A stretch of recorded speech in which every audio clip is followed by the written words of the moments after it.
Welcome back to another Destiny 2 build video. Today we got an insanely fun Void Hunter build that takes advantage of the transmutation spheres from the Ruinous Effigy, as well as Void Elemental Orbs from our Season Artifact. This build's going to allow us to have pretty much 100% uptime on our Devour and Invisibility, as well as a bunch of other benefits. First off, I'm going to show you how to get everything and what you're going to need for the build, and if you want you can use the timestamps below to skip ahead. So the first thing we're going to need is the Ruinous Effigy. It's an exotic void trace rifle. You can purchase it from the tower. If you go to this monument in between your vault, go to Shadowkeep Exotics, and it's right here towards the end, the Ruinous Effigy. It's going to cost 1 exotic cipher, which you can get a quest from Xur on the weekends to do that, 125,000 glimmer, 200 legendary shards, and 1 ascendant shard. Next up, you're going to want to head to Ikora in the tower located here. You're going to talk to her. If this is your first time talking to her, she should have some exotic quests you can pick up. The one you're looking for is the Void quest, Into the Abyss. Its reward will be the Graviton Forfeit exotic helmet, which we'll talk about your armor exotics later. Next, when you talk to her, open up the Void page. You can get any of the abilities you want, but in your aspects and fragments, you're going to want to make sure you have Echo of Persistence, Echo of Starvation, Echo of Domineering, Echo of Reprisal, and then your aspects, Vanishing Step, and Stylish Executioner. You can pretty much use any grenade you'd like. Now onto our exotics. Like I said, you can complete that quest and get the Graviton Forfeit exotic helmet, but that's if you don't have these other 2 exotics. So the first one being the Bombardiers, and the second one being the Gerfalcon's exotic chest piece. A lot of people don't have the Gerfalcons or the Bombardiers, so that's why you can pick up the Graviton Forfeit as an option. And if you're going to pick between these 2, if you have the Gerfalcons, this is definitely the choice you want to go with. It's going to allow you to stay invisible longer and have volatile rounds a lot easier. If you want to get the Gerfalcons or the Bombardiers, there's 2 ways you can do it currently. First is go to Neptune, and you're looking at this zone called the Vex Incursion Zone, and when the Vex Incursion Zone is active, you look for a public event. So there's a public event going on right now, but if you look down at the rewards, it just says rare gear and Neomuna rank. This will not be the exotic drop. You want to just wait until you see one that says exotic gear. So it's going to be a public event that gives you exotic gear. Then you go there and do that. There should be other people doing it, and it'll give you a random exotic that you don't have. So you keep doing that until you get either the Bombardiers or the Gerfalcons. And also a thing to note about this event is if the Terminal Overload node is in the same zone as the Vex Incursion node, it will not spawn any public events for that day. So just wait until another day. There's like a 3-day rotation. The other way, which is a lot easier, look on your map for this symbol. So right now it's on the moon. It can be on almost any of the planet nodes. Right now it's on the moon, and you click on it and you're looking for this symbol on here. So right now it's saying if solo exotic arms rare. So you have to go to this lost sector. You can pin it, travel to it. You're going to interact with the flag, and then if you can beat it, you have a chance of getting an exotic. It'll be exotic arms today, and each day it rotates. So tomorrow it could be a chest piece, and so on and so forth. So if it is ever an exotic chest, you can just farm it out. Eventually you'll get the Gerfalcons because it's on a knockout system, so you'll just get every exotic you don't have until you get them all, and then you'll just get random ones. You can do that for your chest or your legs. And I know a lot of people can't do the solo lost sectors because they're not high enough level, so just get that quest and get the Graviton Forfeit. Your other weapons aren't really that important. You can use whatever you want. You can also run double special for this build, so using like a fusion rifle and any heavy is fine. Okay, now that you have everything for the build, let's talk about why this build is so fun and how to properly utilize it. So let's start with our abilities. So our dodge, we're using the marksman dodge to automatically reload our weapons whenever we dodge. This has a low base cooldown, so your dodge can be up pretty quickly. Now let's talk about everything that's tied to your dodge. So obviously when we dodge, we reload our weapon. It's also gonna proc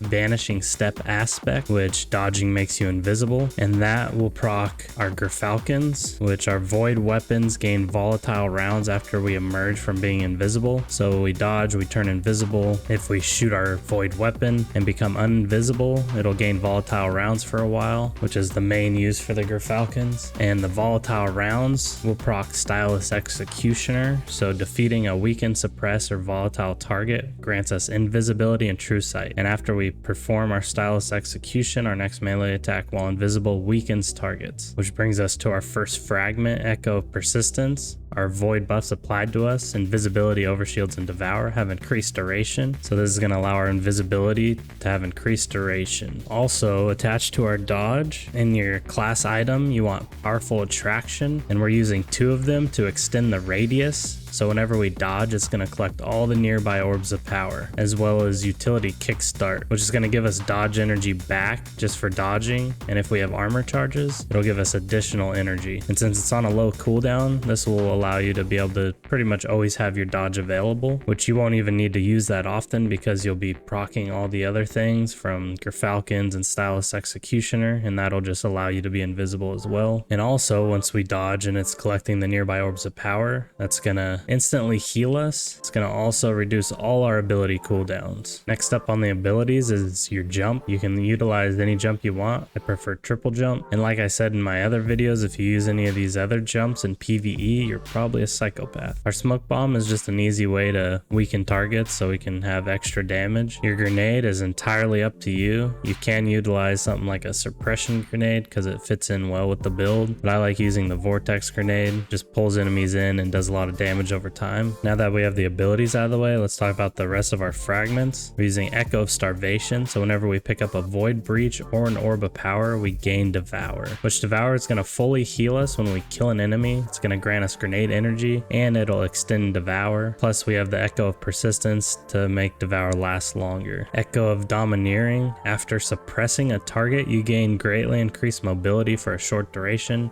and your equipped weapon is reloaded from reserves. Defeating suppressed targets creates a Void Breach. And Echo of Reprisal. Final blows when surrounded by combatants grant super energy. And that brings us to our exotic weapon, the Ruinous Effigy. The intrinsic trait is Transmutation. Final blows with this weapon collapse victims into a void transmutation sphere. Once you pick up the sphere, you or allies, you can light attack with it. You can guard with it, which will drain nearby targets. It just does a lot of damage over time. And you can also use your heavy attack to suppress targets, and it does a lot of damage. If you have the catalyst for this weapon, it deals increased damage to targets damaged by transmutation spheres. So if you drain a target, light attack, or heavy attack a target and they're not dead, then your weapon will gain increased damage against them. We're going to be able to create a lot of transmutation spheres, but we're also creating a lot of void elemental orbs at the same time. And these look pretty much exactly the same. When you kill an enemy, they'll drop the same. And the only way to really tell if you have an elemental orb or the transmutation sphere is basically by blocking. If you can block and there's that big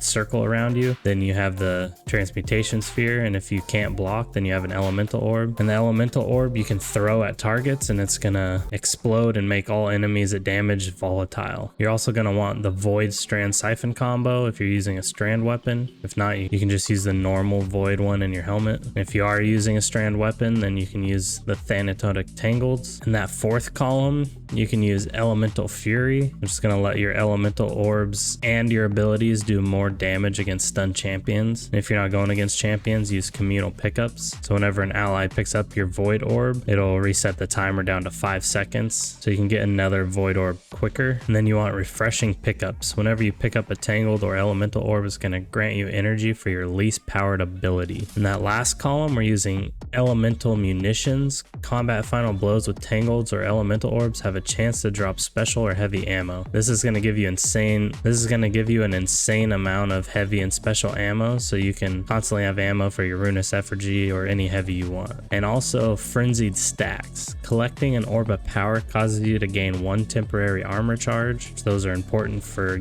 having our dodge on like a super low cooldown, as well as our armor charges grant bonus damage to our thrown elemental orbs or tangleds, but now they decay over time. So before we get into all of the mods you're going to want, let's talk a little bit about how the build works exactly. So if you have this version of the build with the Falcons, you're going to want to dodge, become invisible, and then you want to shoot your Ruinous Effigy. The more enemies you shoot it at, it'll just make them all volatile. And then if you kill an enemy, it will drop a transmutation sphere, which you can pick up, and then you can drain nearby enemies, which will heal you, and then you can heavy attack and it'll explode all the enemies nearby with volatile rounds, which will turn you invisible again. And from killing all those enemies, it should drop an elemental orb, which you can pick that up, throw it at enemies. It'll blow up and make everyone volatile from that, which should turn you invisible again. And if you can keep this loop going, you're rarely going to have to use your dodge again, but your dodge will always be up. So I recommend using your dodge anyway, just to pick up all the nearby orbs of power, which you'll have an easier time getting Devour and resetting any of your cooldowns. If you don't have the Gerfalcons, you can use the Bombardiers. When you dodge, it's going to leave behind an explosion that detonates after a short delay, which for Void, it'll suppress all nearby targets. And using something like the Bombardiers, you won't have as much uptime on invisibility, so you're going to want to rely on your dodge a lot more often. And the only way to get Stylus Executioner to proc is if you can hit them with a suppressed heavy attack from your Transmutation Sphere, or if you dodge with your Bombardiers, it'll suppress targets and you defeat them, you can turn invisible. As well as your main thing would be your Elemental Orbs, creating all the nearby targets volatile. And then if you kill a volatile target, that'll make you invisible. So for something like the Bombardiers, you want to be dodging a lot more often. If you don't have either of those and you have the Graviton Forfeit, this is going to give you Vanishing Shadow, which will increase the duration of any invisibility effect, and it stacks with your fragment, so you'll have invisibility for a very long time. And while we're invisible, our melee recharges faster, your weapons reload faster, and your recovery is greatly increased. So this is similar to the Bombardiers, where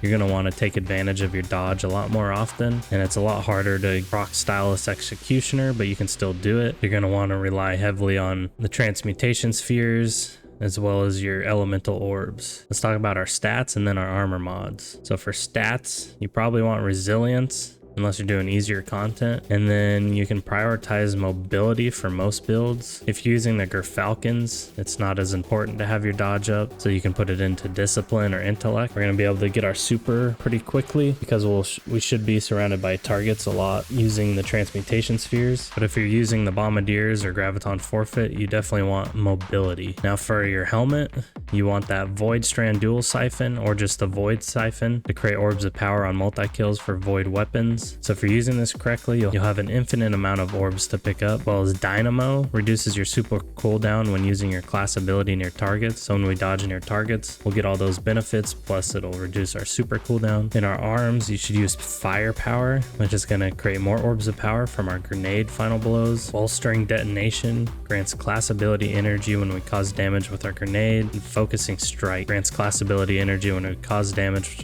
with our melee attack. This will further reduce our dodge cooldown, so it should be up a lot quicker. In your chest piece, we should be pretty close to targets, so you want that melee damage resist and concussive dampener. If you have any room left, you can use Void Reserves just to carry more Void ammo for your Ruinous Effigy. In your legs, you want Recuperation to replenish health each time we pick up an Orb of Power. Elemental Charge, anytime we pick up a Void Breach or throw a Tangled. This is going to have an escalating chance to give us an armor charge, but we're getting armor charges from picking up our Orbs of Power. As well as Absolution, reduce all ability cooldowns each time we pick up an Orb of Power. And then that class item, we already talked about it, but Powerful Attraction. You want 2 of these stacks just to give you a huge range, and anytime we dodge, it'll pick up all the nearby Orbs of Power. And also Utility Kickstart. After we dodge, it's going to just give us class ability energy back, as well as give us even more back if we have armor charges. As always, I hope you enjoyed the video, and I'll leave a dim link down in the description below if you want to check that out. And if you want to see more Destiny 2 build videos like this one, make sure to hit that subscribe button, and I'll see you in the next one. Peace.